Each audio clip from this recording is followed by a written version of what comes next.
नमस्कार दोस्तों। अब तक तो आप लोगों ने सुन ही लिया होगा कि डोनाल्ड ट्रंप ने अपने खास आदमी सर्गियो गौर इनको basically US ambassador as a US ambassador nominate किया हुआ है। और इस वीडियो में बेसिकली हम यही समझेंगे कि what does it mean for India, India के इसका क्या मतलब है, it is why it is not good for India. और यूएस एम्बेसडर अपॉइंट किया है तो उसका क्या सिग्निफिकेंस है, व्हाट एरिया, कौन से एरिया इनके अंडर में पड़ेंगे, ये सारी चीजें हम लोग डिस्कस करने वाले हैं इसमें। तो बेसिकली आप देखेंगे कि इनको सर्गियो गौर को बेसिकली यूएस एम्बेसडर अभी इन्होंने नॉमिनेट किया है, तो मतलब सीनेट के अंदर ये जाएगा, वहां पे अप्रूव होगा, जो कि बेसिकली एक फॉर्मेलिटी होती है। और वहां पे अप्रूव होने के बाद इनको basically as a US ambassador appoint कर दिया जाएगा। तो हुआ क्या है कि ये एरिक गारसेटी थे यूएन एम्बेसडर फॉर इंडिया, उनको बेसिकली ये रिप्लेस करेंगे। और यहाँ पे खास बात ये है कि जो सर्गियो गौर है इसको बेसिकली अपॉइंट किया गया है या नॉमिनेट किया गया है as a US ambassador for India, और साथ में ही special envoy for South and Central Asian affair. तो ये क्यों सिग्निफिकेंस रखता है, मतलब आप ये देखेंगे कि जनरली क्या होता है कि जब भी एम्बेसडर्स अपॉइंट किए जाते हैं वो बेसिकली कंट्री स्पेसिफिक होते हैं, कंट्री के रिलेशंस को डील करते हैं। और India being a big continental power और रीजनल पावर, आप जो है इसको स्पेसिफिकली सेपरेट एम्बेसडर के द्वारा डील किया जाता है। बट यहाँ पे ट्रंप ने क्या किया है, ट्रंप ने सर्गियो गौर को special envoy for South and Central Asia भी अपॉइंट किया, मतलब नॉमिनेट किया हुआ है, ठीक है। और ये इस टाइम पे हो रहा है जब बेसिकली आप देखेंगे कि ट्रंप जो है, ट्रंप ने टैरिफ जो है लगा रखा है इंडिया के ऊपर 25% का, और 28 तारीख को जो है एडिशनल 25% टैरिफ है, जब पेनल्टी दोबारा लगने वाली है। तो रिलेशन इंडिया और यूएस के बीच में ऑलरेडी खराब हो चुके हैं, ट्रस्ट जो है डेफिसिट चल रहा है, मतलब इंडिया अब यूएस के ऊपर ट्रस्ट नहीं कर रहा है।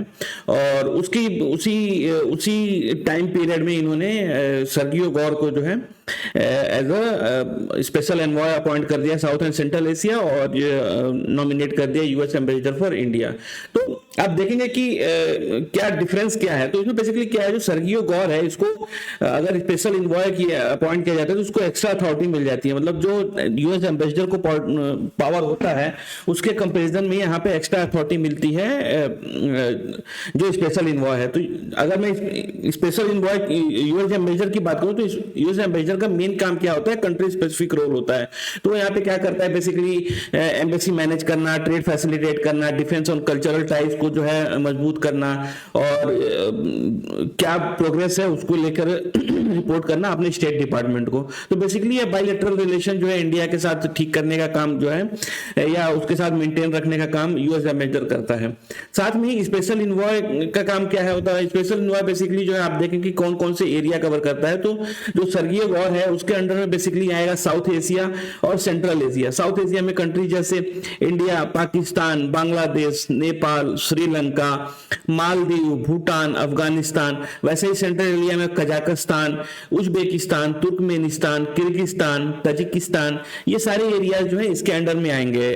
और ये बेसिकली डायरेक्ट लाइन होगा, यहाँ पे जो भी डेवलपमेंट होना है, जैसे कि क्लाइमेट को लेकर, ईरान में क्लाइमेट को लेके, मिडिल ईस्ट में पीस को लेके, जो भी ब्रॉडर पॉलिसी है उनको देख रेख जो है ये स्पेशल इन्वॉय ही देखेगा। तो आप ये देखेंगे कि जहां पे यूएस ने पहले इंडिया को एज ए डिफरेंट कंट्री और डिफरेंट सेगमेंट में देखते थे, उनको अलग ट्रीटमेंट मिलता था, वहां पे इनको जो है इसने ट्रंप ने क्लब कर दिया, किसके साथ, साउथ एशिया के साथ और सेंट्रल एशिया के साथ। तो साउथ एशिया में पाकिस्तान भी आ गया।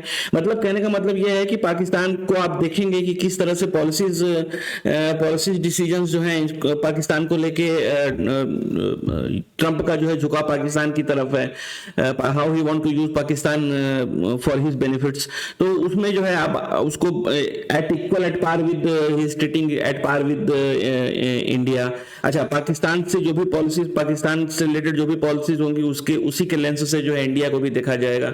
तो बहुत सारी चीजें ऐसी हैं जो कि फ्यूचर में डिम दिखती हैं, इंडिया के फेवर में नहीं दिखती हैं, या ये दिखता है कि ट्रंप जो है he is going to further deteriorate relation with India. वो इस तरह से डिटोरिएट डिसाइड कर देंगे कि कभी जो है उसका वापस से रीमेक नहीं हो पाएगा, रिलेशन सही नहीं हो पाएगा, ठीक है। बट देखते हैं क्या डिफरेंट है, सिग्निफिकेंस क्या है इस रोल का। तो बेसिकली आप देखेंगे कि जो स्पेशल इन्वॉय है ट्रंप का, जो सर्गियो गौर है, ये बेसिकली जो है इसको एक्स्ट्रा पावर मिल गया है, और जो काम दो आदमी देखते थे वो अब सिंगल आदमी के अंडर में दे दिया है। और जो भी डिसीजंस मेकिंग या पॉलिसीज मेकिंग पाकिस्तान, अफगानिस्तान और सेंट्रल एशिया को लेकर चल रही है, उसी लेंस से है इंडिया को भी जो है देखा जाएगा।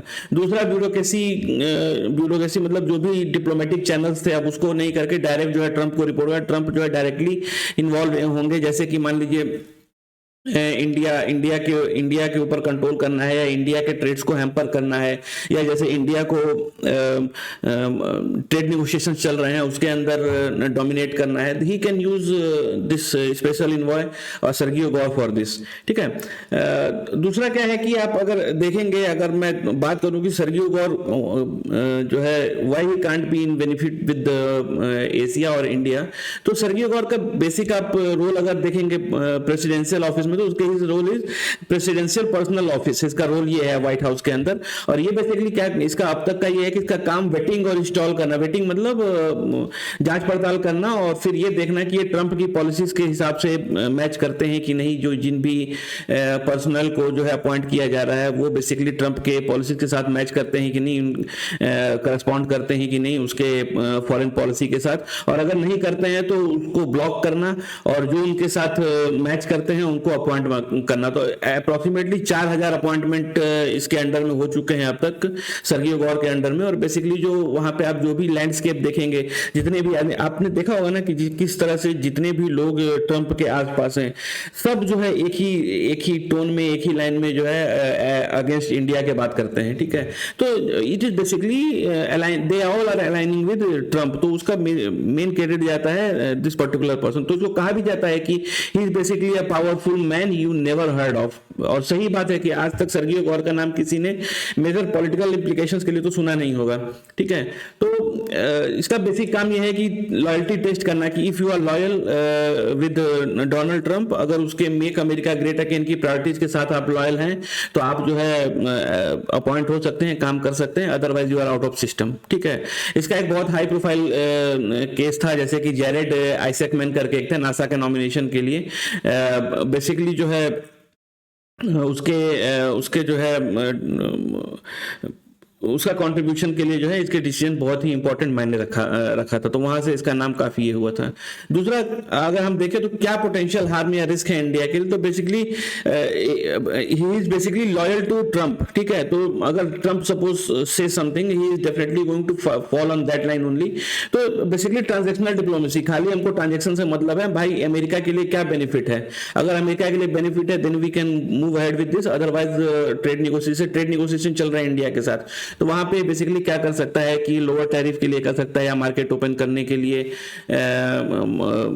प्रेशराइज कर सकता है, या स्ट्रिक्टर आईपी इन्फोर्समेंट है उसके लिए जो है काम कर सकता है। वैसे टैरिफ वॉर जो चल रहा है रशिया से ऑयल परचेस को लेके, उसमें जो है ये और ज्यादा इंक्रीज करने के चांसेस ये हैं कि ये उसको और भी हार्ड लाइनर स्टांस लेके उसके डिसीजंस में प्रॉब्लमेटिक क्रिएट करेगा। वैसे ही जो है इंडिया बेसिकली बोलता है कि हम नॉन अलाइंड है, वहां पे भी ये बोलेगा कि भाई आप जो है आपको यूएस के स्ट्रेटजीज के साथ अलाइन होना पड़ेगा, तब जाके हम लोग आगे बढ़ सकते हैं, नहीं तो नहीं बढ़ सकते। वहां पे भी he is going to create problem. तो आप देख सकते हैं कि आइडियोलॉजिकल पोलराइजेशन हो गया, इंस्टेबिलिटी ऑफ मल्टीलैटरल इंगेजमेंट हो गया, क्वाड को लेके कि अगर यूएस से स्पेसिफिक नहीं है तो वहां पे भी प्रॉब्लम करना। तो बेसिकली ओवरऑल देखेंगे तो इसका जो सर्गियो गौर है उसका मेन जो जॉब प्रोफाइल है और जो काम अब तक उसने किया है उससे आप अगर यही इन्फ्लुएंस निकाल सकते हैं कि he is going to create problem for India only, कोई बेनिफिट नहीं होना है।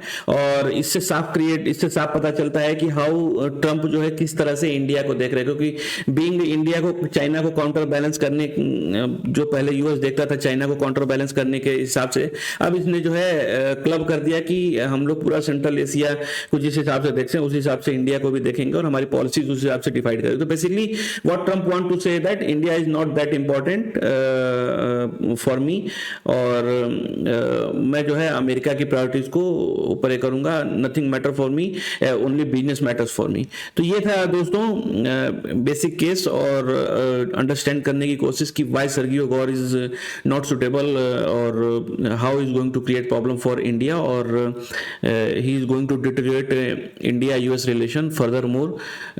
तो ये वीडियो आपको कैसा लगा? If you like this video please like and subscribe. I will try to bring such more informative video to you. मिलते हैं नेक्स्ट वीडियो में। Thank you very much.